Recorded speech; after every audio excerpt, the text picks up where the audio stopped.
Ассаламу алейкум, друзья! Чечен Синдром приветствует вас на своем канале. Друзья, сегодня хотелось бы зачитать вам статью о жизни и смерти последнего чеченского абрека Хосухи Магомадова. Это статья из книги Мусы Гешаева «Знаменитые чеченцы». Знаю, что в интернете много чего написано о Хосухе, но статья Мусы Гешаева по моему мнению, самая информативная, так как написано очень емко и содержательно, практически от начала его жизни и до конца. Судьба последнего чеченского абрека Хосухи Магомадова во многом схожа с судьбой знаменитого Зелимхана Карачаевского. Одна причина побудила их уйти в абреки – несправедливость властей. Оба были храбры, отчаянны, отличались находчивостью и интуицией. Зрелость Хосухи пришлась на 1930-е годы, когда огромную страну накрыла волна репрессий. Не было уголка, куда не дотянулась бы карающая рука НКВД. Крестьян, рабочих, политиков, писателей, ученых без суда и следствия бросали в тюрьмы, пытками выбивали признания в несовершенных преступлениях, а затем отправляли на долгие годы в лагеря или казнили. Мощному тоталитарному государству почти 40 лет в одиночку противостоял чеченец Хосуха. За мужество и дерзкие подвиги заслуживает он вечной памяти нашей и поклонения. Лишь тот достоин жизни и свободы, кто каждый день за них идет на бой, сказал великий Гати. Как будто нем, а Хосухе в течение 40 лет каждый день шел он на смертельный, неравный бой во имя жизни и свободы, ради любимой семьи, братьев и сестер. За вольный край гордый, независимый народ. Хосуха выбрал путь, который мало кому по силам. С семьей он мог встречаться только раз в несколько месяцев, а то и в год. Ночевал где придется, в пещерах, в лесу, в степи. И всегда настороже, спал исключительно на спине, поставив ногу на ногу. Едва засыпал, правая нога соскальзывала, и он открывал глаза. Сырая земля, огромное и не всегда приветливое небо, холодные камни служили ему постоянным жилищем. От непогоды, дождя и мороза согревала бурка, с которой Хосуха не расставался. Ел что придется, где удастся, часто голодал. Это была жизнь человека вне закона, которого преследовали изо дня в день, из года в год. На его поиски снаряжались целые экспедиции, которые, разбив в лесу лагерь, по 5-6 месяцев прочесывали окрестности. К нему подсылали провокаторов, вели разведку местности с вертолетов, устраивали засады там, куда он мог зайти в гости. Высылали из Чечни целые семьи, подозреваемые в связи с ним. А Хосуха свободно передвигался под носом у своих врагов, писал им записки, чтобы не преследовали его, если хотят жить. Находясь в постоянной опасности, на грани жизни и смерти, он учился быть осторожнее зверя. Ухо его стало чутким, глаз – зорким, походка – неслышной, а интуиция – безупречной. Сама по себе смерть не пугала Хосуху, но и отдавать без боя право свободно ходить по своей земле он не собирался. Конечно, ему хотелось жить иначе, ведь участи изгоя, скитальца не пожелаешь и врагу. Однако Хосуха стоически переносил невзгоды, считая, что на все воля Аллаха. Верующий с детства, он всю жизнь, где бы ни находился, в лесу или в поле, в холод и зной молился, совершая намаз. Каждый раз во время намаза скиталец спросил Аллаха простить его за грехи и не дать попасть живым в руки врага. Вера помогала, поддерживала. Он походил на матерого волка из чеченской легенды, который, преданный своей земле, упрямо стоит против жестокого и беспощадного ураганного ветра, сдирающего с него шкуру. Если бы абрек поведал обо всем, что пришлось испытать ему с того дня, когда пустился он в бега, то в этой исповеди было бы столько горечи и печали, что хватило бы на 100 человек, считающих судьбу свою трагической. Хосуха был очевидцем многих преступлений, совершаемых первым в мире государством рабочих и крестьян против своих граждан. И он мстил этой власти всеми доступными средствами. Власть в долгу не оставалась. Чеченский народ, объявленный в 1944 году преступным и депортированный в Сибирь и Среднюю Азию, обреченный на вымирание, до дна испил горькую чашу, но смог вернуться на родину через 13 тяжелых лет. Хосуху Магомадова, последнего из абреков, преследовали до конца жизни и даже посмертно. Убийство больного, умирающего старика было представлено как ликвидация закоренелого, опасного преступника. Так, в 1976 году, редактор республиканской газеты «Грозненский рабочий» Дмитрий Безуглый, под псевдонимом Корнилов, опубликовал статью под сенью Корана, в которой представил Хосуху Магомадова бандитом с большой дороги и врагом советской власти. Каждый печатный орган времен Советов был рупором официальной политики и идеологии. Но Грозненский рабочий при Безуглом, сотрудники КГБ, стал откровенно шовинистическим. Печатному слову в то время очень верили. Руководимая же Безуглом газета могла сфальсифицировать материал против любого уважаемого или высокопоставленного чеченца или ингуша. Готовила такой материал, как правило, с ведома и по поручению КГБ. Зная, как скорбит народ о Хосухе, автор статьи попытался очернить героя, приписав ему участие в заговоре с целью свержения советской власти в восстании горцев, требовавших отделения Кавказа от Советского Союза, и убийства 53 партийных административных работников, умолчав при этом, что Хосуха тем самым спасался от верной гибели и мстил за преступления. Сила партийной прессы, за которой стояло государство, в то время была такова, что мало находилось смельчаков выступить против нее. Тем не менее, после выхода статьи под сенью Корана, редактор молодежной газеты «Комсомольское племя» Руслан Караев посмел выразить свое несогласие с положениями и выводами публикации и тотчас лишился должности. Хосуху власти объявили врагом чеченского народа. Но сами чеченцы сохранили в памяти иной образ отважного абрека.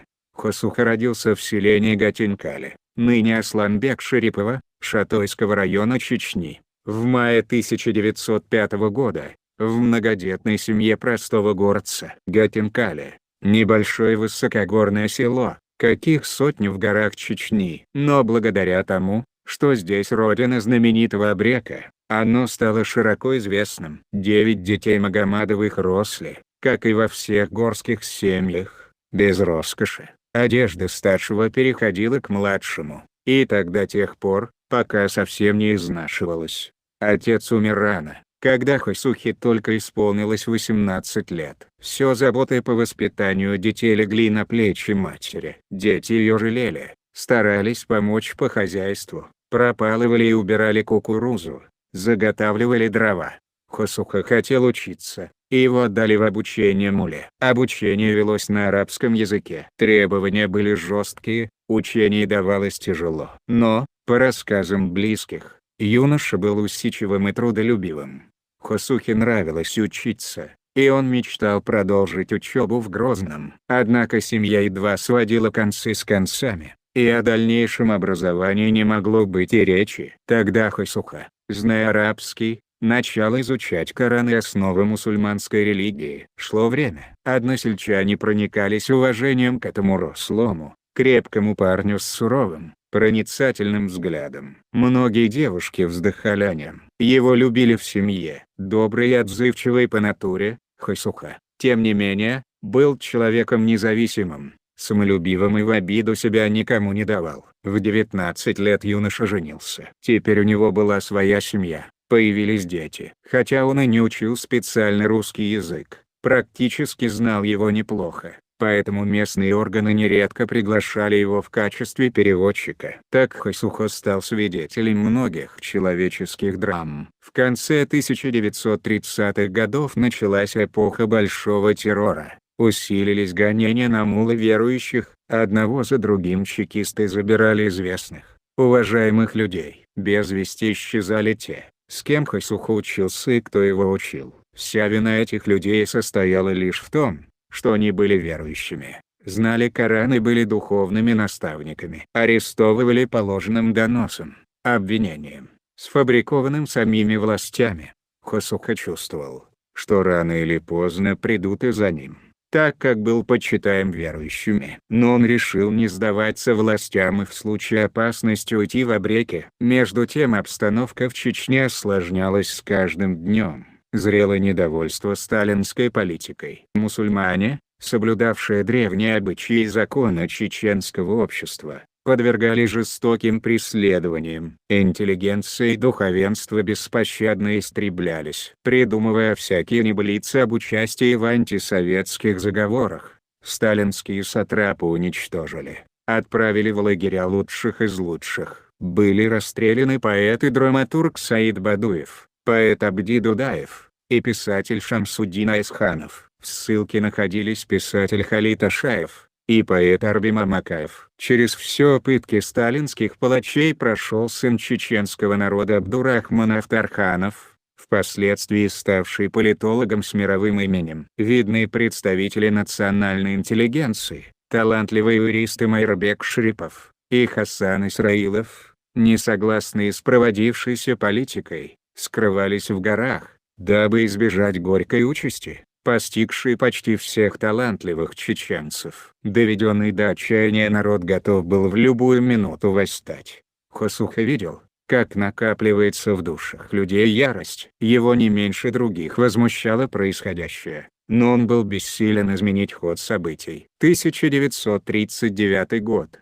стал началом бед и несчастья Хосухи. В один из летних дней его мать и сестра были в поле на прополке кукурузы. Истошные крики, доносившиеся со стороны села, отвлекли их от работы. Мать, почувствовав недоброе, поспешила к дому. Сестра осталась в поле, но, не дождавшись матери, побежала в село. Сердце подсказывало, случилась беда. Вскоре она узнала, что от руки брата погиб односельчанин. Убитый доводился Магомадовым дальним родственникам, но даже это не могло отменить закон гор. Отныне Хосуха становился кровником для родственников покойного, хотя тот перед смертью сказал, что в случившемся виноват сам. Чтобы не дать повода думать, будто он, Хосуха, без стеснения и уважения к родным погибшего разгуливает по селу, Магомадов пошел в дом своего друга и рассказал ему обо всем. Убитый оказался,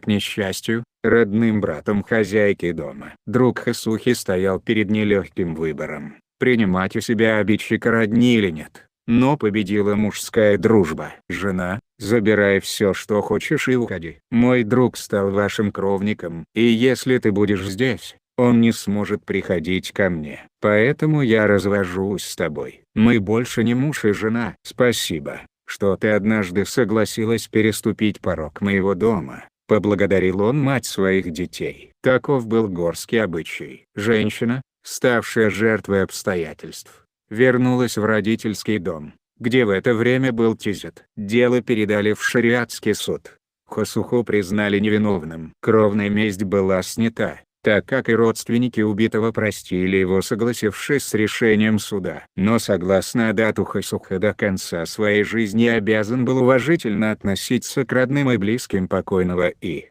если в состоянии, помогать им материально, особенно семье, оставшейся без кормильца. Но если тот, от чьей руки погиб человек, похвастается содеянным, скажет неуважительное слово, совершит бестактный поступок в отношении погибшего или его родственников, тогда от кровной мести ему не уйти. В горах обид не прощают. Все обычаи горцев Хосуха соблюдал, как положено.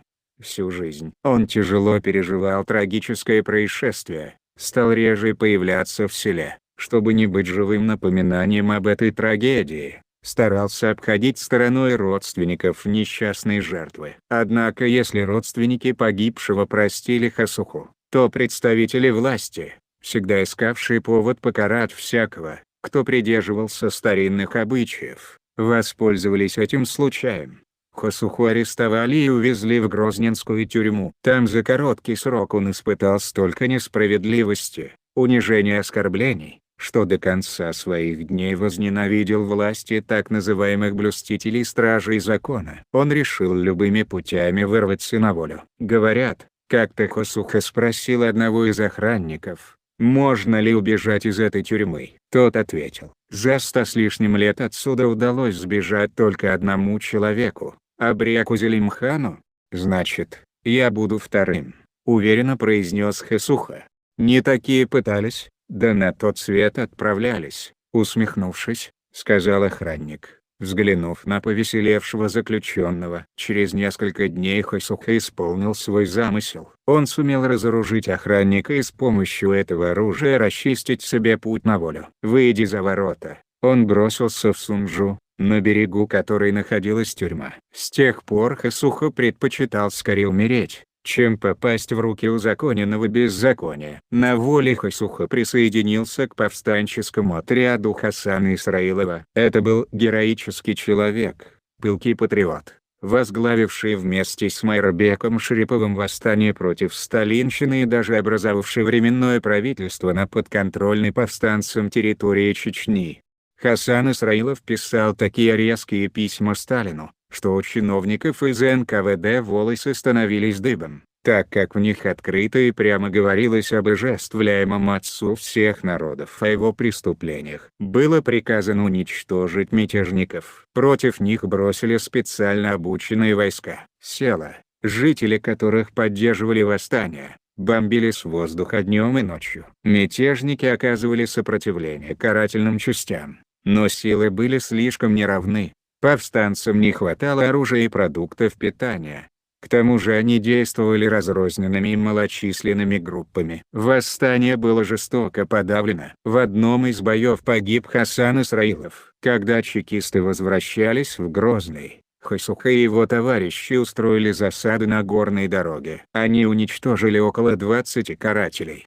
Многих ранили. На следующий день в горы была брошена чуть ли не целая дивизия. Однако операция оказалась безрезультатной. Официальная пресса всегда старалась представить абреков, в том числе и Хэсуху, примитивными бандитами. Все факты действия повстанцев извращались органами КГБ. Так, например, в статье под сенью Корана Корнилов писал: Хэсуха зорко следил за своими сподвижниками, звериным нутром подмечая малейшие изменения в настроении, сомнения в правильности его распоряжения и колебания. Он не доверял никому, даже самым близким людям, никогда не оставался на ночлег вместе с другими бандитами, не показывал им мест своего укрытия, а с теми, кого он начинал подозревать в неверности, расправлялся жестоко, беспощадно. Настало время, и в банде осталось всего-навсего 3 человека. Он,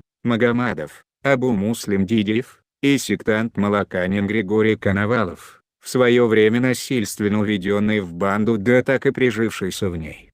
Сообщники Хэсухи были молодыми людьми, почти ровесниками. Случилось так, что они сдружились, привязались друг к другу. Горные зимы долгие, и ночи тоскливые. Чтобы скоротать их, Абу Муслим учил Малаканина чеченскому, а тот его русскому. Магомадову не нравились слишком тесные отношения своих подручных. Мало ли о чем они там шепчутся. Однажды после очередного налета банда уходила от преследования чекистов через Дзумсоевское ущелье в горы. Преодолели один перевал, второй, третий. Коновалов шел спотыкаясь. С него градом лил пот. Накануне он провалился в горный поток, простудился и сейчас весь горел. Наконец Хэсуха, тяжело дыша, остановился. Протянул руку в сторону Дидиева, у которого на поясе болталась грелка с водой. Властно сказал: «А ну, дай глотнуть, в горле пересохло».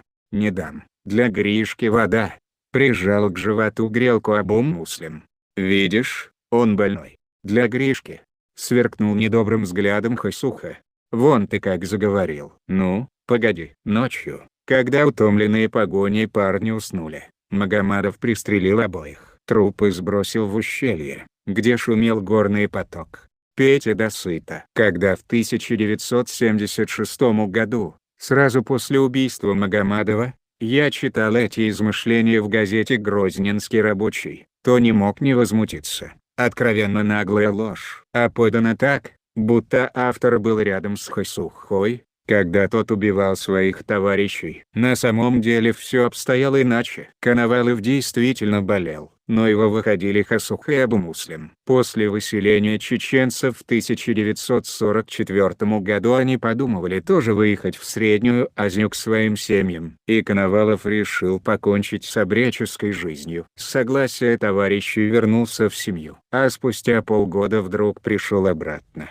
Хасуха заподозрил недоброе и поделился своими сомнениями с Абу Муслимом. Мол, есть в поведении Григория что-то странное и подозрительное. Абу Муслим сомнений не разделил. Видимо, там ему было несладко, сказал Дидиев. Да и привык он к нам. Но чутье никогда не подводило Хасуху. Внутренний голос подсказывал, что Коновалова прислали с каким-то заданием. Хасуха стал осторожнее и незаметно следил за молоканином. Вскоре все прояснилось. Обычно перед сном они любили посидеть у костра. В ту ночь что-то в поведении Коновалова насторожило Хасуху. Он тихонько встал, оставив на месте бурку, под которой лежал, отошел на небольшое расстояние и стал наблюдать. Убежденный, что Хасуха и Абу Муслим спят, Коновалов неслышно поднялся и пустил 2 пули в Абу Муслима и 2 пули в бурку Хасухи. После второго выстрела Коновалов понял, что Хасухи нет и что он проиграл. Еще один выстрел встревожил ночь. Пуля угодила Коновалову в руку. Он выронил пистолет. Пытаясь найти себе оправдание, парень стал сбивчиво рассказывать Хасухе, как его арестовали по возвращении домой, как над ним издевались и заставили вернуться в лес и убить товарищей. Обещали, если он это сделает, не наказывать. Хасуха молча выслушал и также молча нажал курок. Чекисты не замедлили воспользоваться ими же подстроенной провокацией. Они пустили слух, что Хасуха убил своих товарищей, а это ставило Абрека в положение кровника перед родственниками Абу Муслима. Но расчет чекистов не оправдался. Хасуха пришел к родственникам Абу Муслима и клятвой на Коране заверил, что его вины в гибели Абу Муслима нет и что он скорбит не меньше их. Хасуха, привыкший к друзьям, тяжело переживал случившееся. Теперь он остался один. Времена были смутные, тяжелые. Мало кто выдерживал испытания на верность, надежность.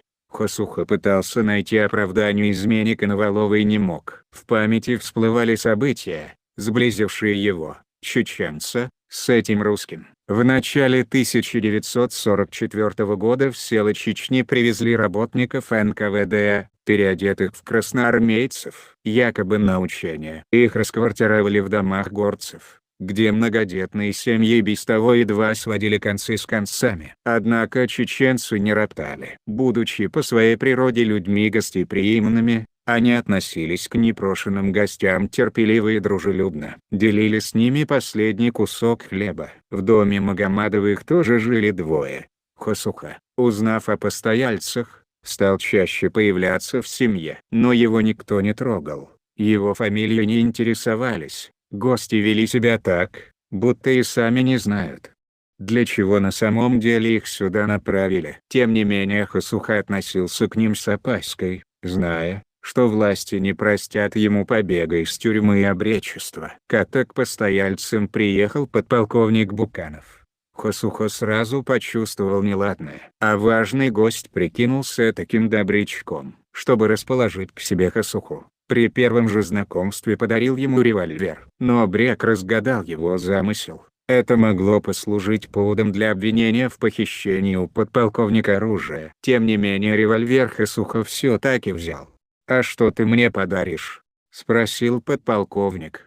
«Что я могу тебе подарить? Ведь у меня ничего нет», — ответил Абрек. И тут же, сообразив, добавил: «Возьми вот эту шапку. Это все, что у меня есть». Офицер взял папаху, надел ее и подошел к зеркалу, делая вид, что любуется собой. Он тянул время, выжидая удобный момент. Папаха из золотого антика действительно шла ему.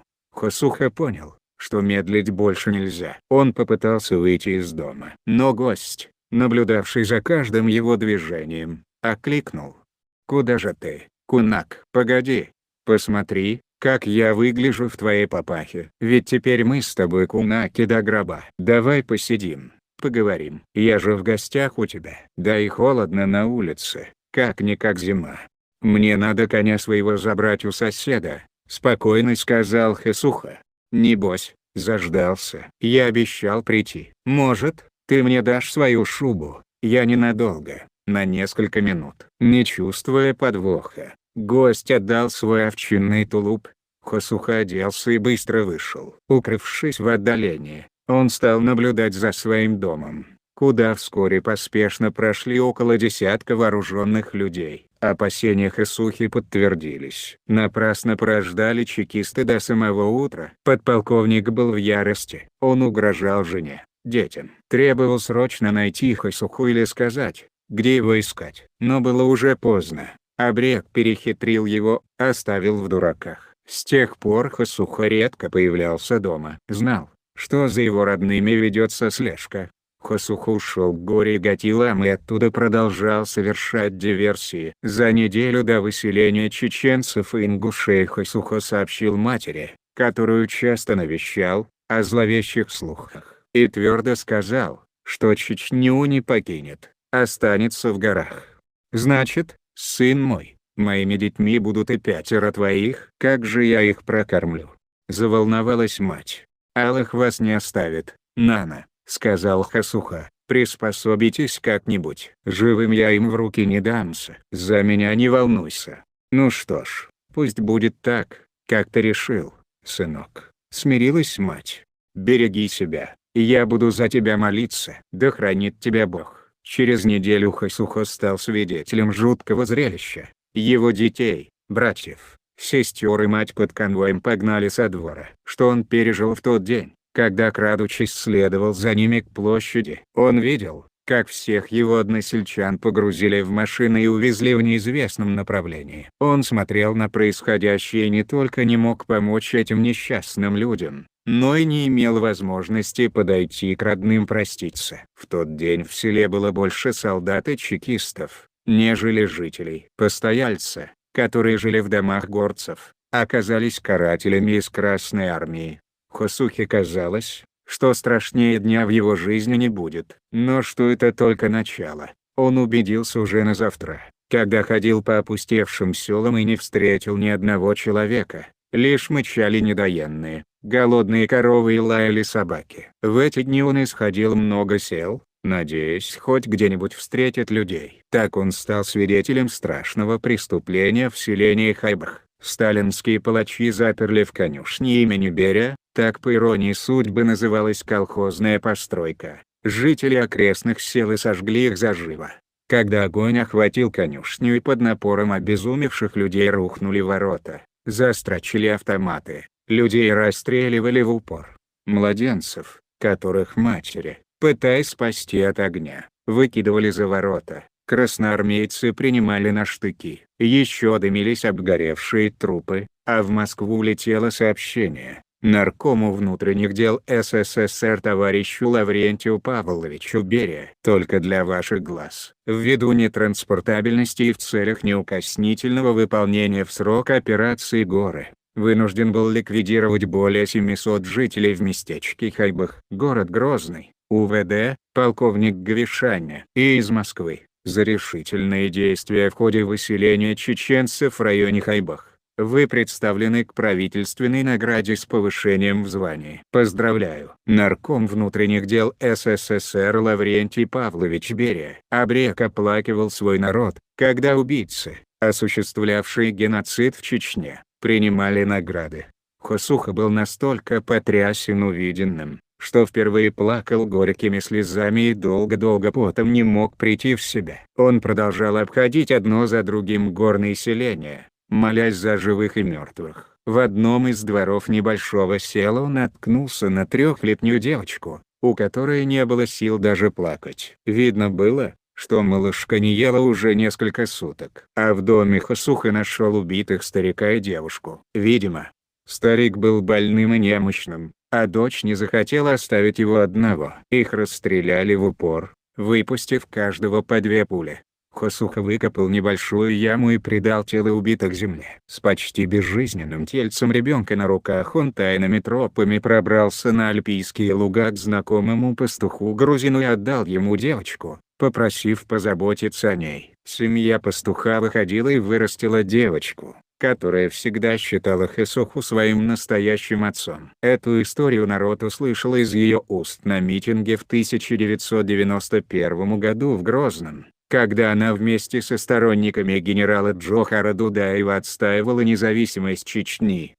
Хосуха после депортации всех от мала до велика остался в горах один как тот волк, о котором рассказывает легенда. Давным-давно, когда на земле обитали только звери и насекомые, поднялся сильный ветер. Рухнули деревья, моря и реки растеклись по земле, горы рассыпались в прах. Все живое было или унесено ветром, или разбежалось, спасая свою жизнь. Только один волк, упрямо вцепившись когтями в землю, остался сидеть против ветра. Даже тогда не сдвинулся он с места, когда его окровавленная шкура, содранная от носа до хвоста, заполыхала на ветру. Спустя некоторое время ураган утих, выглянуло солнце, оправилась от потрясения земля. Все пришло в прежнее состояние. Вернулись дикие звери. Собравшись вокруг волка, они в изумлении спросили его: «А волк, ты не сдвинулся с места, когда падали деревья, рушились горы,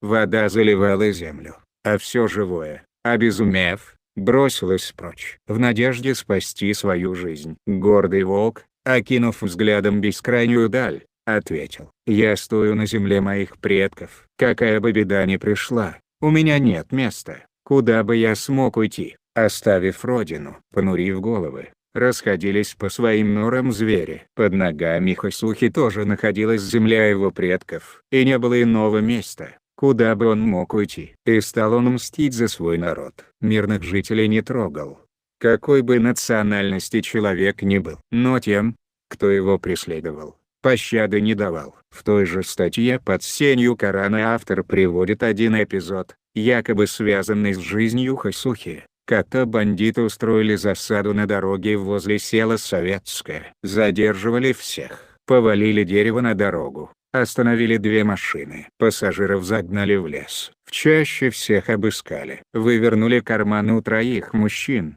слесаря Жаркова, председателя колхоза большевик Шуповаленко и секретаря райотдела милиции Кущева. Обнаружили партийные билеты.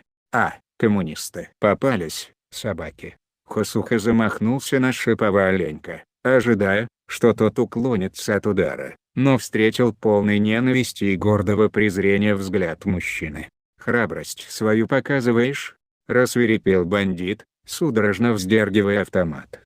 «На, получай». Второй очередью был сражен наповал Жарков, третий — Кущев. В то время, когда писалась эта статья, в Чечне уже стало правилом назначать редакторами газет внештатных сотрудников КГБ или внедрять таковых в штат редакции. Они определяли идейную направленность издания. Махровый шовинист Безуглый пользовался большим авторитетом у местных чекистов. Даже партийные власти побаивались его из-за связи с КГБ. Факты он преподносил в трактовке, выгодной Грозному ведомству.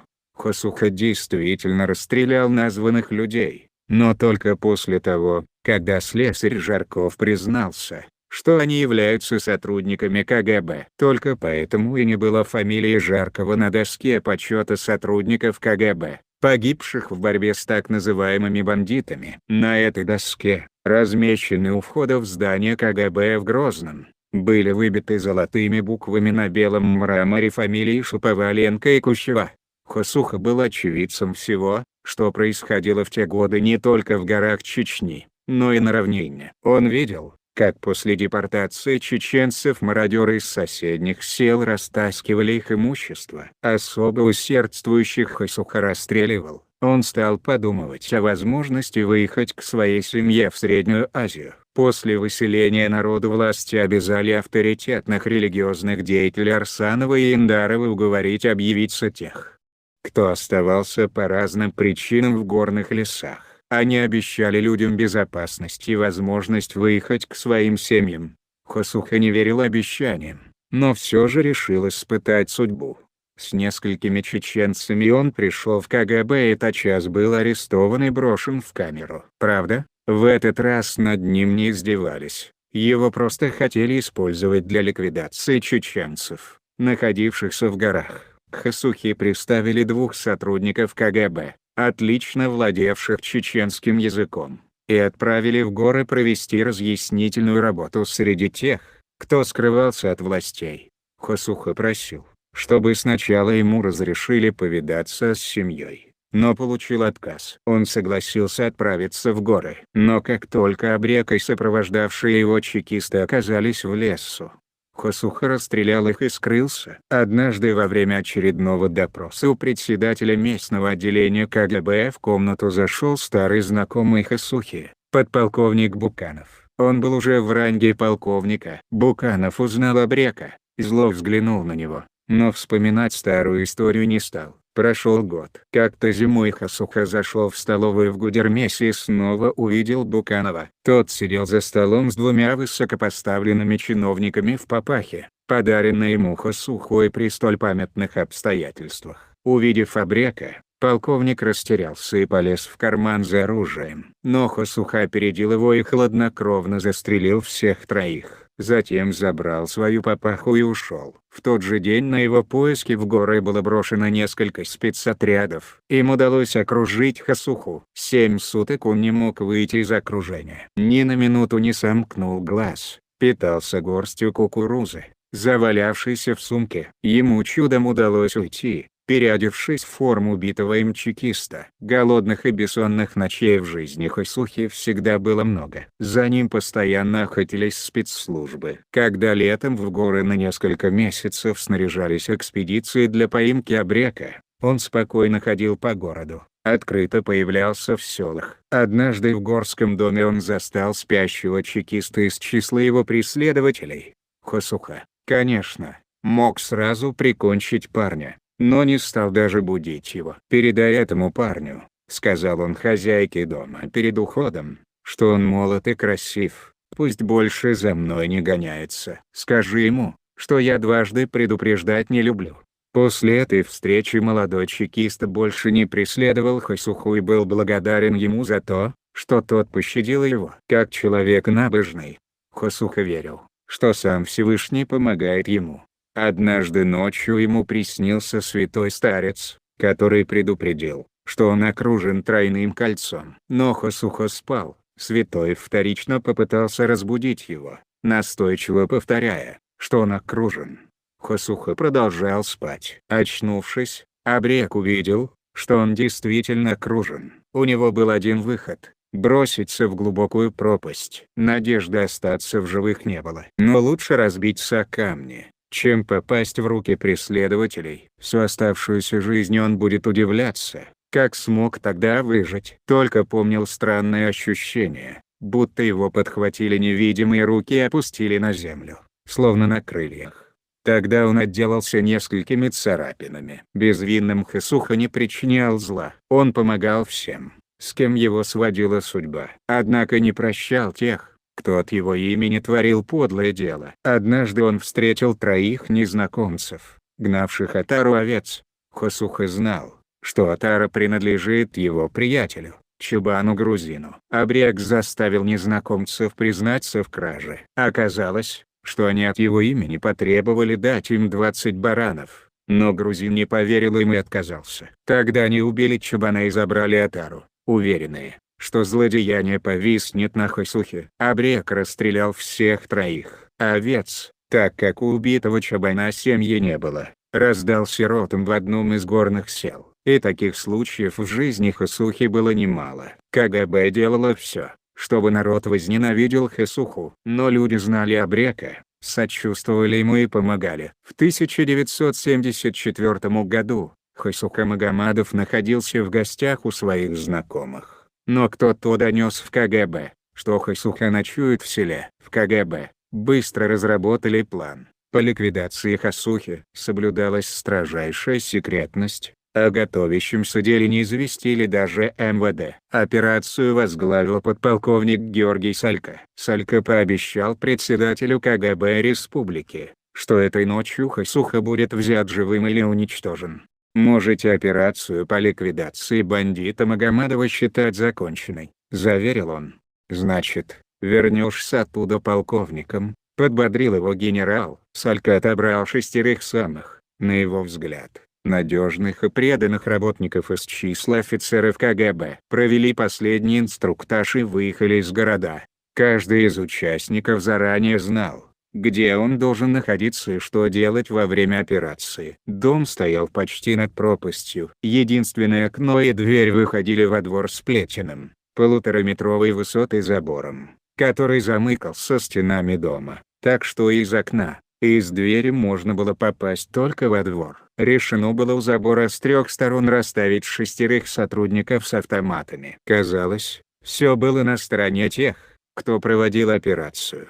Внезапность операции и возраст Хасухи — 69 лет. Капкан, расставленный против дерзкого Абрека, должен был скоро захлопнуться. Казалось, Салька не оставил ему никаких надежд на спасение. Но человек предполагает, а Бог располагает. Очевидцы вспоминают, что, когда Салька готовился к операции по захвату Хасухи, его мать, почувствовав недоброе, спросила, куда он собирается. «Мама», — ответил он, — «я иду на зверя. Сегодня я поймаю живого волка». «Сынок, живого волка еще никому не удавалось поймать. Умоляю тебя, оставь эту затею. Значит, я буду первым, кто поймает живого волка, не столько для матери, сколько для себя», — повторил упрямый чекист. «Я возьму его, и только живым». Мать понимала, о каком волке идет речь. Она несколько раз просила сына не преследовать Абрека, старалась убедить его в том, что Хасуха старый вреда никому уже не приносит. В последний раз мать попыталась удержать сына. «Сердце мое чувствует недоброе, не ходи туда», — умоляла она. Но слезы матери не подействовали. Он был уверен, что на этот раз с Хасухой будет покончено. Было свежее раннее утро, едва светало, когда Салька с группой чекистов подъехал к селу. Аул еще спал, слышалась перекличка петухов. Но растревоженные собаки подняли дружный лай. Это насторожило Хасуху. Он вскочил и метнулся к окну. Двор был полон вооруженных людей в офицерской форме. Капкан захлопнулся. Надо было срочно что-то предпринимать. Со двора донеслось: «Хасуха, выходи, дом окружен». Сопротивляться бесполезно. Хасуха схватил стул и сильным ударом выбил раму. Зазвенели стекла. Снова раздался голос Салька. Хасуха отлично знал этот голос. Сколько раз предупреждал он чекиста, чтобы тот оставил его в покое. Салька обещал, но слова своего не сдержал. Это подняло в сердце Абрека волну жгучей ненависти к преследователям. Острое желание наказать лицемерного подполковника. В комнату через разбитое окно влетела дымовая шашка. Салька намеревался выкурить Хасуху, но Абрек сразу накрыл ее подушкой и выбросил во двор. Встал, прижавшись к стене, у самого окна, держа наготове нож. Расчет оказался точным. Салька буквально впрыгнул в окно и сразу попал в руки Хасухи. Крепкие руки всадили нож ему в сердце. В считанные секунды старик стянул с убитого шинель, завернулся в нее, надел шапку подполковника и вышел на задымленный двор. Чекисты не сразу поняли, что произошло. А когда опомнились, было уже поздно. Хасуха перепрыгнул через забор и скатился со скалы вниз. Ему вдогонку выпустили град пуль, но они не достигли цели.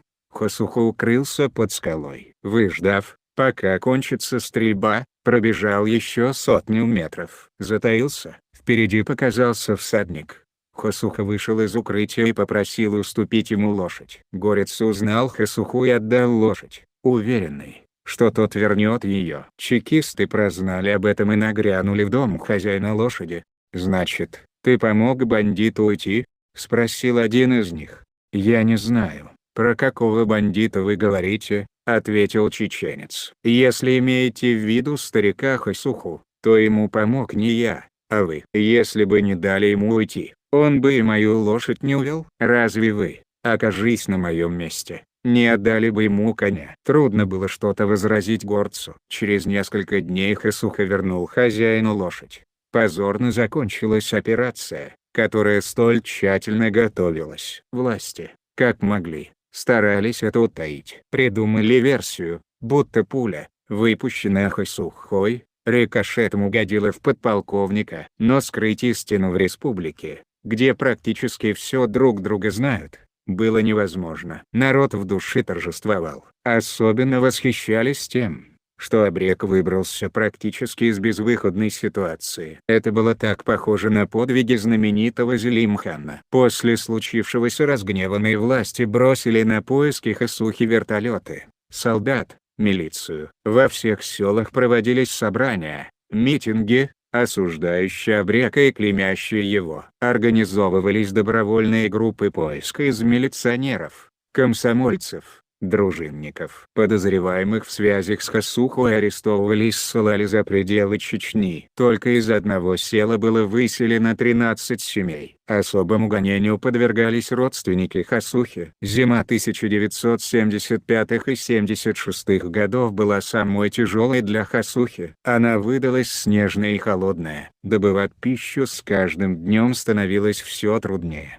Да и болезни давали о себе знать. Люди боялись наказания со стороны властей и избегали встреч с Хэсухой. Он знал, что власти бросили на его поиски большие силы, поэтому старался редко появляться в селах, чтобы из-за него не мучили людей. Тем не менее ему удалось инкогнито на 3 месяца лечь в республиканскую больницу Грозного и подлечиться. Уходя из больницы, Хэсух оставил записку: «Спасибо за хорошее лечение, Хэсуха Магомадов». Прошел год с того злополучного дня, чуть не ставшего для него роковым.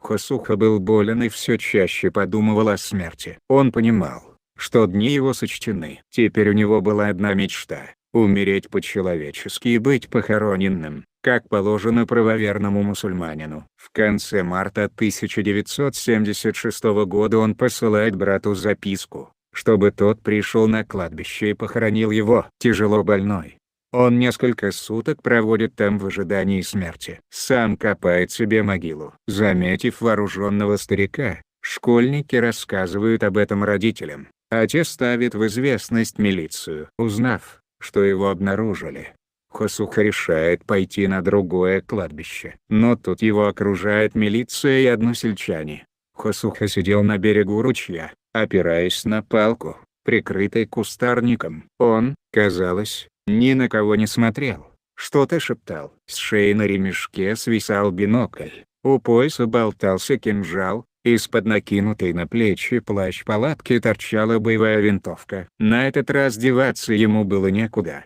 Хэсуха понимал это, и тем не менее чего-то выжидал, на что-то надеялся. Так описан этот момент в статье под сенью Корана. Хэсухе действительно на этот раз деваться было некуда, но не потому, что был окружен. Час его пробил, и потому он пришел сюда сам, чтобы предстать перед Создателем. «Люди!» — крикнул Хэсуха окружившим его. «Кто хочет мне помочь выйти из окружения, не делайте этого. Но те из вас, кто мусульманин и кто с другим намерением находится здесь, остерегайтесь, лучше ко мне не подходите». Кто не послушался Хэсуху, заплатил за это своей жизнью. Хэсуха находился внизу, метрах в 100-150 от стоявших на возвышенности людей. «Хэсуха, сдавайся, ты окружен!» — крикнул ему один из комсомольцев. Старик не откликался. Ему нужно было успеть выкопать себе могилу. Пока решали, как быть с Хэсухой, начало темнеть. Местные жители, в большинстве просто любопытные, зажигали автомобильные шины и пускали их вниз, надеясь увидеть последнего Абрека. Никто не решался к нему подойти, хотя все знали, что он тяжело болен и пришел сюда, чтобы умереть. Об этом предупредил преследователей и сам Хэсуха. Тем не менее парень-активист вновь крикнул: «Ты окружен. Люди не выпустят тебя. Сдавайся, Хэсуха». В ответ последовал выстрел. Хэсуха дважды не предупреждал. Сайд Селем, так звали парня, был смертельно ранен. В темноте кого-то различить было трудно. Хэсуха стрелял на голос. Стоявший рядом с убитым парнем сотрудник милиции с перепугу выпустил из автомата всю обойму. Никто не рискнул окликнуть Хэсуху. Не было смельчаков и подойти к нему. Всю ночь пускали вниз горящие шины. Хосуха уже был мертв, но каратели 2 суток не решались приблизиться к нему. Так силен был страх перед Абреком. На 3-й день они разыскали старшего брата Хосухи Джамалдина, вручили ему автоматы, убежденные, что Хосуха в брата стрелять не будет, заставили его пойти туда, где находился Абрек. Джамалдин и был первым, кто увидел мертвого Хосуху. Автоматная очередь прошила ему голову. Смерть наступила мгновенно. Он лежал недалеко от воткнутой в землю небольшой рогатины, к которой было приставлено ружье. Хосуха уже не мог крепко держать винтовку и, чтобы стрелять без промаха, использовал эту рогатину. Довольные одержанной победой, сотрудники КГБ отвезли труп Хосухи в Грозный. Его сфотографировали при оружии без него и взвесили. Он весил всего 36 килограммов, и шел ему 71 год. Тогда и появился документ, о котором чекисты мечтали почти полвека, и теперь смогли, наконец, приписать себе великие заслуги перед Отечеством. Справка об обстоятельствах обнаружения и ликвидации государственного преступника Магомадова Хосухи. 28 марта 1976 года недалеко от селения Бины, Асланбек-Шариповского сельсовета, Советского района, Чечено-Ингушской АССР был ликвидирован государственный преступник политбандит Магомадов Хосуха, 1905 года рождения, уроженец села Гатынкали, Советского района, Чечено-Ингушская ССР, чеченец. В 1939 году, убив одного из жителей хутора Баслага, перешел на нелегальное положение и состоял в различных политбандах до 1955 года. С 1955 года укрывался с помощью пособников один в горно-лесистой местности Советского района Чечено-Ингушская ССР. Только с 1944 по 1951 год Магомадов Хосуха в составе указанных банд участвовал в 194 бандпроявлениях,